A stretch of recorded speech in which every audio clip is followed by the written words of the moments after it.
I'm very happy to be here with you. Unfortunately, I was not able to follow the days of the summer school. And for this last intervention, I am not able to make a synthesis and to discuss all the things that we exchanged during these three last days.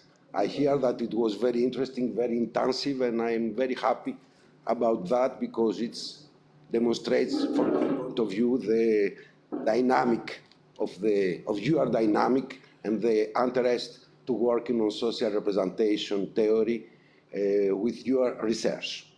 So I wanted to share with you some comments, some reflections about that we can call the scientific challenge for the theory of social representation. I will start by remembering some remarks about the theory and the history of the theory of social representation. I think that it's very important to note the trajectory of this theory. One theory was elaborated in the French context, early 60s, last century, in social psychology, and the trajectory of the theory and his dissemination at the international level, but also at the interdisciplinary level. It's one thing that we have to note because I think that for the theories of social psychology, it's not common. But I think that it's very important to note here also the way that this theory in the French context was elaborated in several places, and the laboratory of Aix-en-Provence was one of the first places that this theory was elaborated after the seminal proposition of Moscovici. And I think about the early work of Jean-Claude Abric about the role of representation in our interaction with the other. This work at the early 70s, who showed in an experimental way, with experimental research, how the representation of the other affect our perception of the other and our behavior with the other. And I think that it's very important to remember these seminal works in order to understand how this theory was a theory that was elaborated in the context of social psychology, the French or the European one. I think also that it's important to note the vitality, longevity, and the relevance of Moscovici proposition. And I think that it's very important here to say that it's one theory that go outside of the classical frontiers of social psychology. It's important to think, to say, and to note that that the theory of social representation become a paradigm for thinking more globally about knowledge in society, in dialogue with other human and social science, with the aim of contributing to the construction of a social science of knowledge. I think that it's very important. I remember Moscovici note that our objective is to contribute from social psychology to elaborate a social science of knowledge, and it's show that I think the way that Moscovici think the social science in globally in a way, in an articulate way.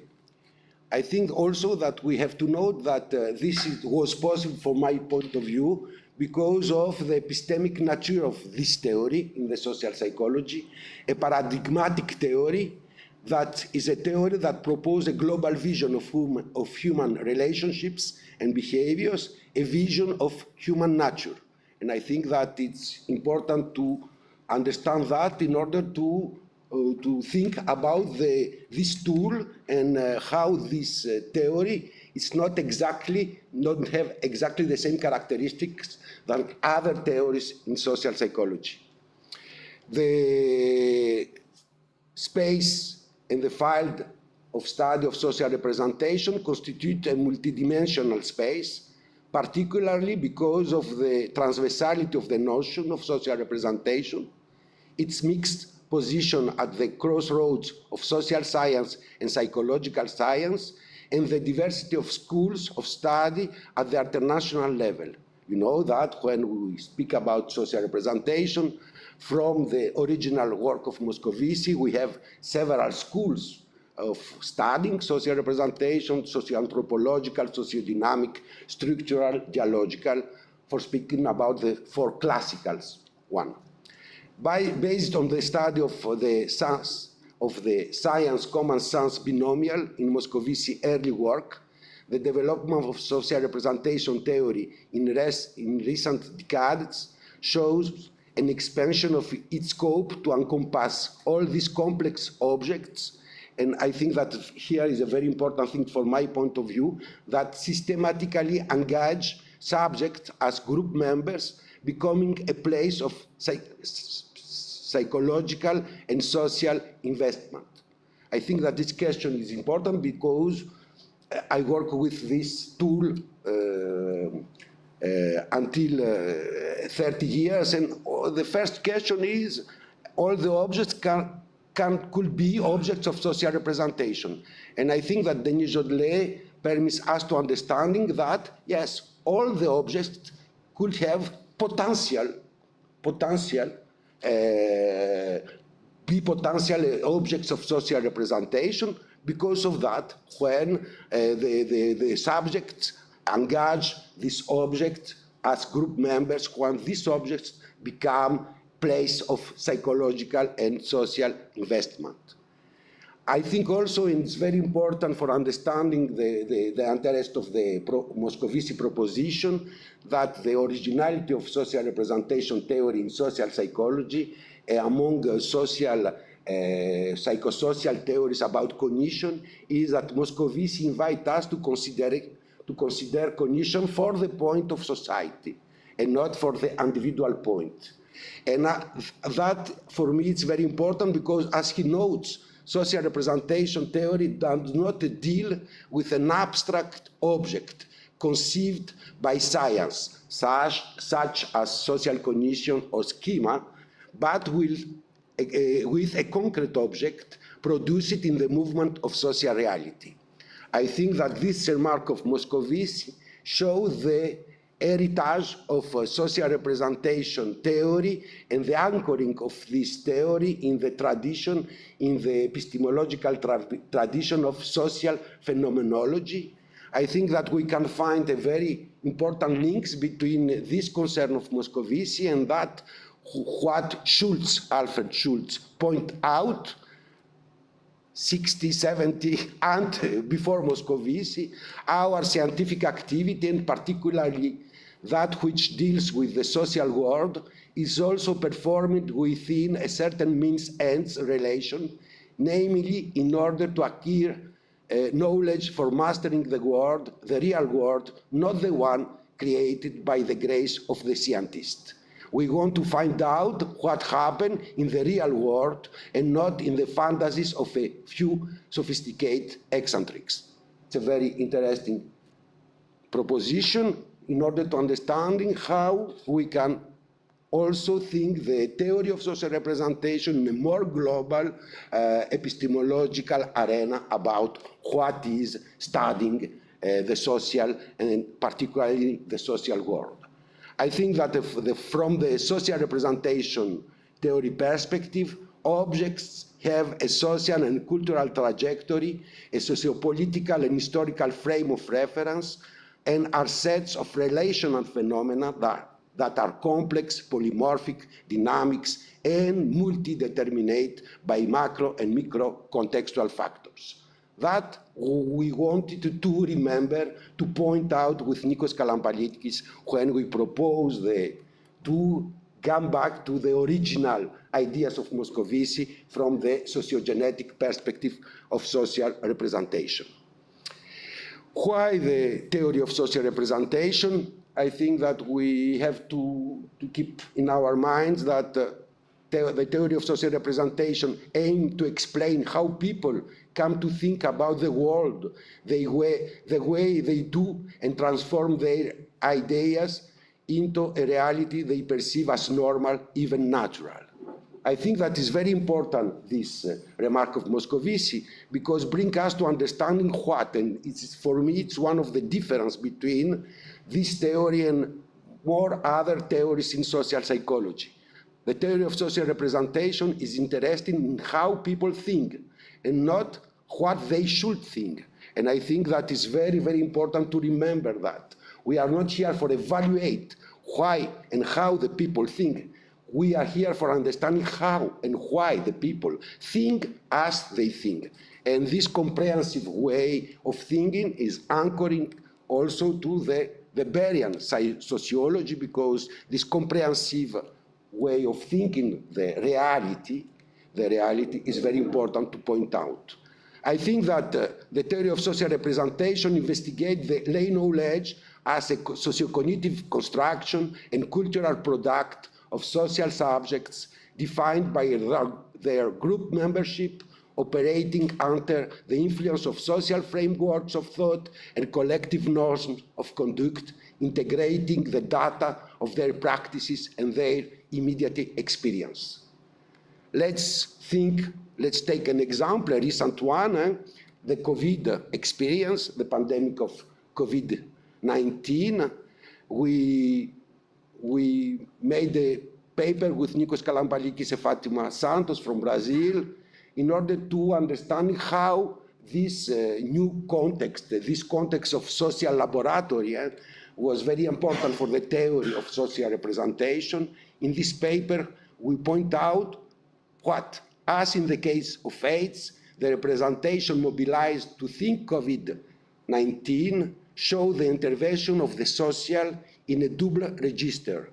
They reflect pre-existing systems of thought that are very symptomatic and fundamental to the sociocultural context. For example, the war metaphor. The war metaphor, that is a very important thing in the way that Western societies think the diseases and the risk of diseases. On the other hand, this representation, they are rooted in conflicting social identities and relationships between groups. I can speak here about the example, the Brazilian example about the communist virus. COVID-19 was not exist. It was an invention of communists in order to destabilize the Brazilian political context.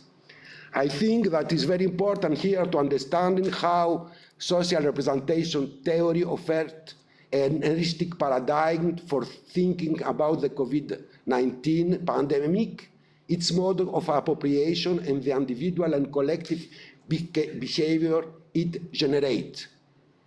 Theory of social representation allowed us to understanding the practices involved in socially shared meanings. Practices are based on and express the relationship established with other people, the world, and the social order.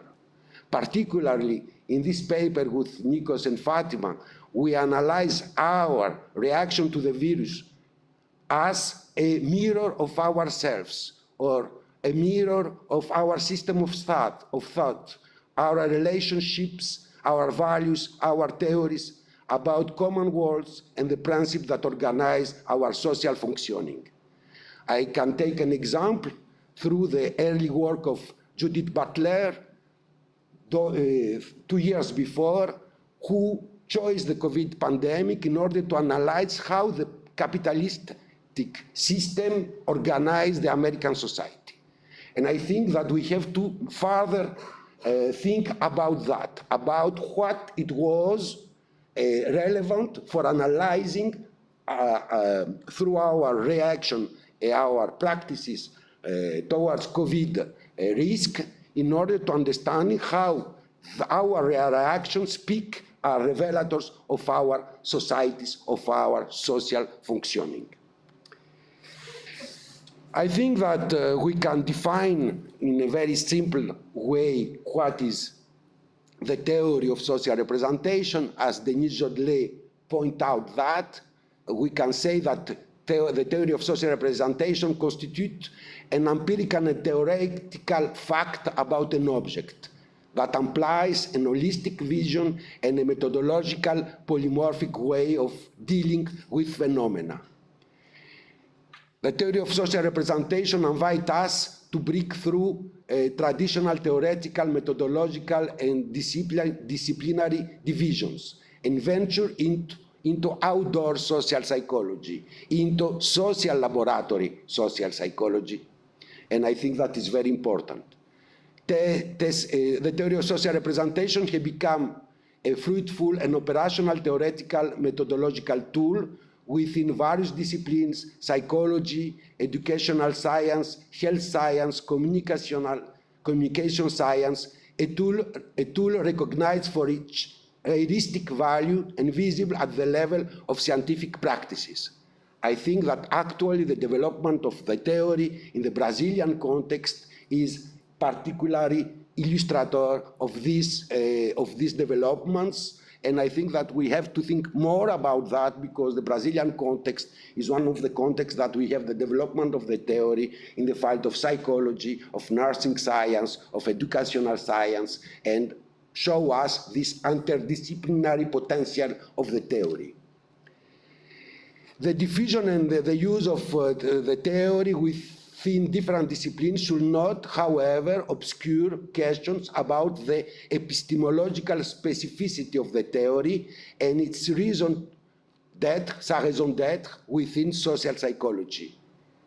The theory of social representation is not a discipline, and we cannot reduce the use of the theory to an applicable technique. Confrontation and articulation with other theoretical fields of social psychology, and in general other human and social science constitute real challenge for the development and the positioning of the theory. I think that is very important for me. I'm a social psychologist, to understanding how and what role does the theory of social representation play in current debates in social psychology.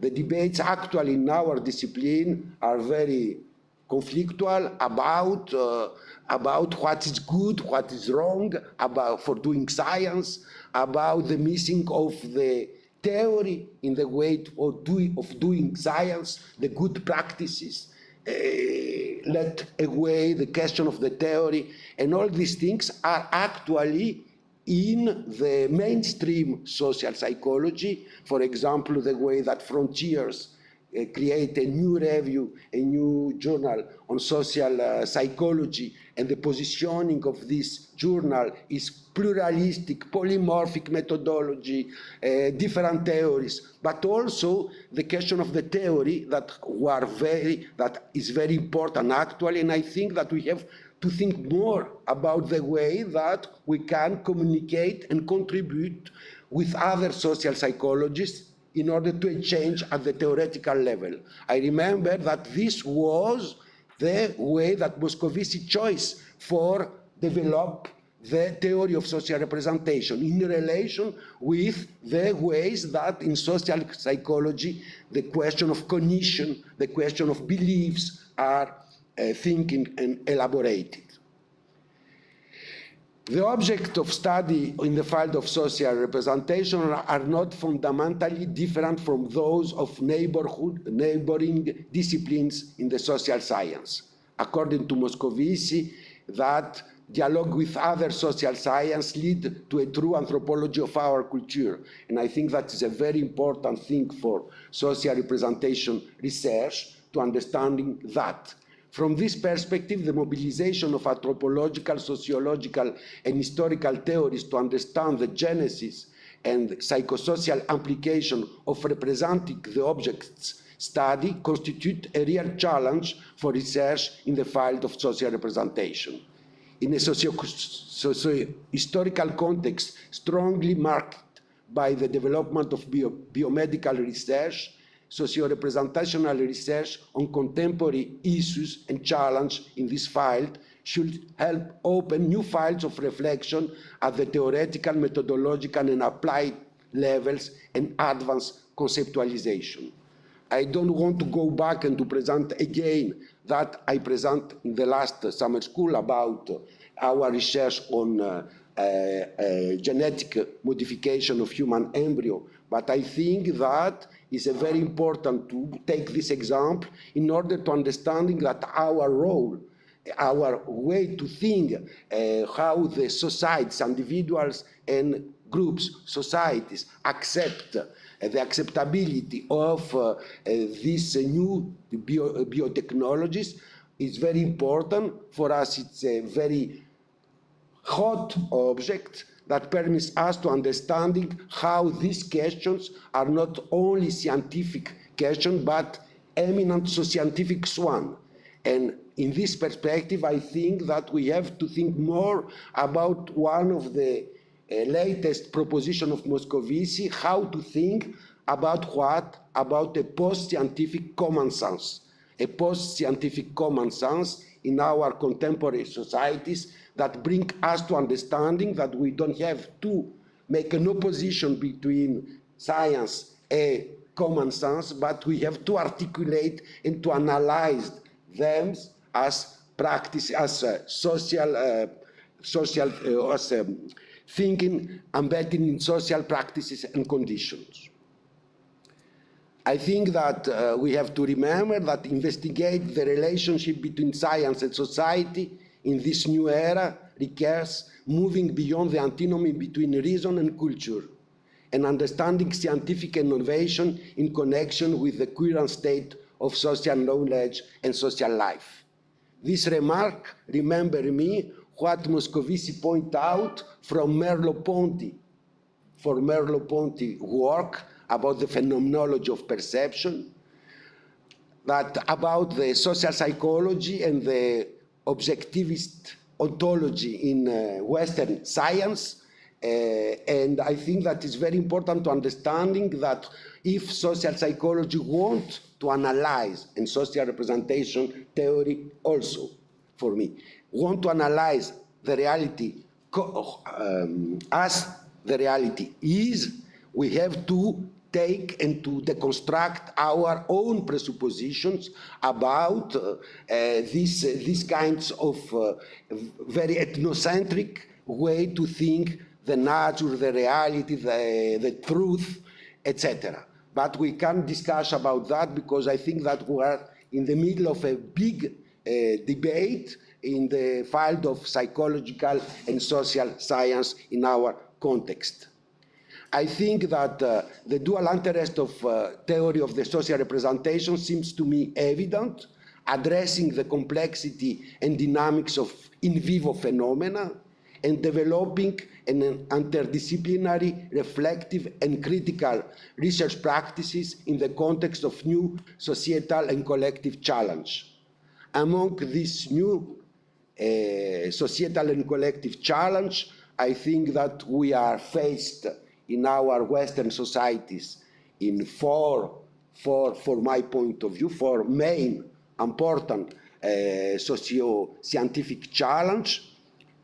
The return of stigmatic thinking as a socio-symbolic framework for social relationships and social organization.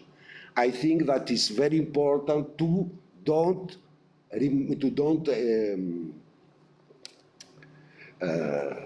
forget that the social psychology was born 100 years before in a very specific context, the context of the Second War in the Europe context, and I think that one of the main important problematic at this moment was the analysis of this kind of stigmatic thinking that we can observe actually in many European countries, not only as a people thinking, but also as a social regime.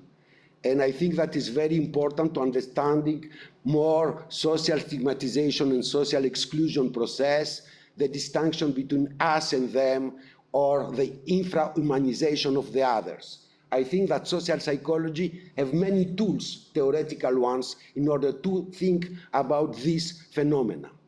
I think also that the conflict between science and society is very important to take into account. We live in the French context, for example, in a very specific context who is marked by the distrust of science and scientific truth. Many young French people think that astrology is more a science than sociology. It's very important to go back and to think all these questions in order to understanding how the COVID context bring us in a very specific situation about all the fake news and the contest between the contest of the scientific world through, etc. I think also that we live in a very specific societal context that the most of the theoricians that we work with, as Moscovici, didn't imagine. This context of cyber-socialization and the daily experience of the world through cyber-societies. I think that we lack of tools in order to understand how we can analyze the process of social inscription and of social participation in this particular technical and civilizational era. And I think that most of the theories of social psychology or of sociology, Bourdieu sociology for me, for example, didn't think about this kind of social interaction in life. And I think that is very important to think more about the development of tools in order to understanding this new reality that organize individual and social practices.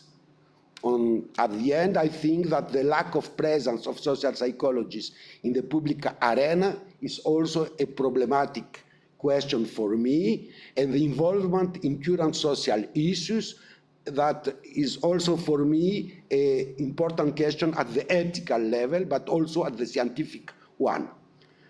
In order to finish, I want to remember and to say how Serge Moscovici was marked by this recent evolution in our societies. 20 years before, in the French context, he speak about this evolution and the regime of extreme droite that can be the regime of governance in our societies. I think that we have to think more about that in order to understanding how, through the theory of social representation in our work, we can deal with this reality, a reality that creates problematic social behaviors, suffering, and dislock our societies. I want to stop here in order to have time to exchange with you. It was some remarks that I wanted to share with you in order to remember some points that, from my point of view, explain why I work with this tool until the last 30 years, yes, and how working with this tool is not only a scientific question, but also a socio-scientific one. Thanks.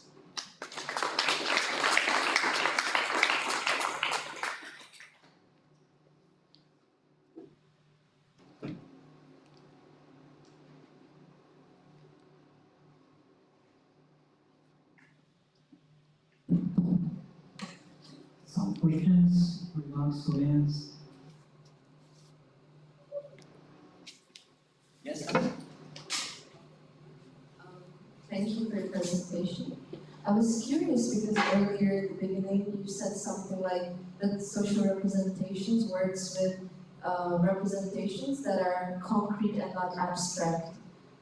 But I'm curious what you mean by abstract and concrete, because we are living in an intersubjective world in the very beginning, I think, if I remember well.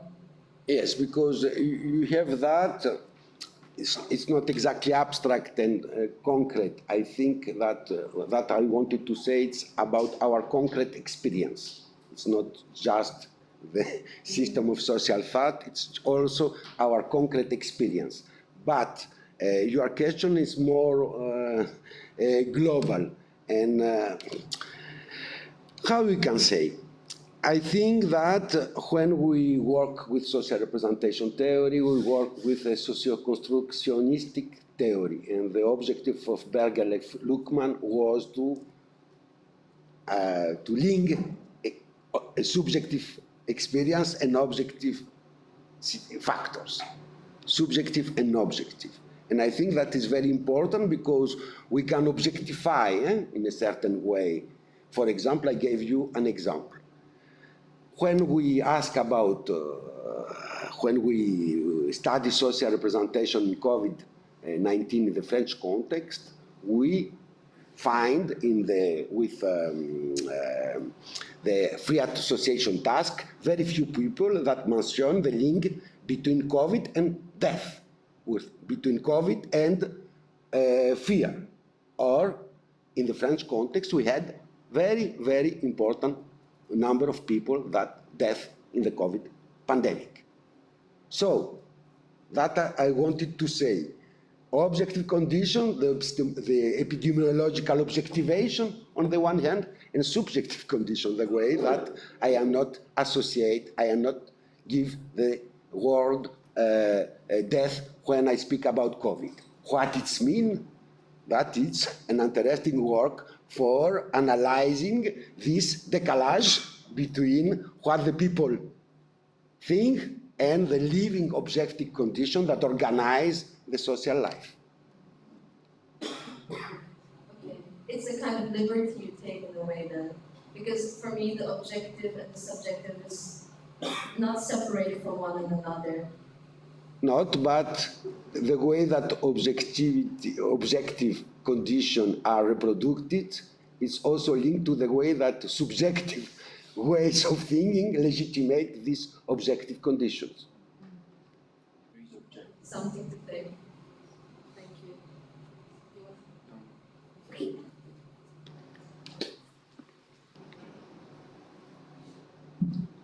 Other comments or questions? Last presentation.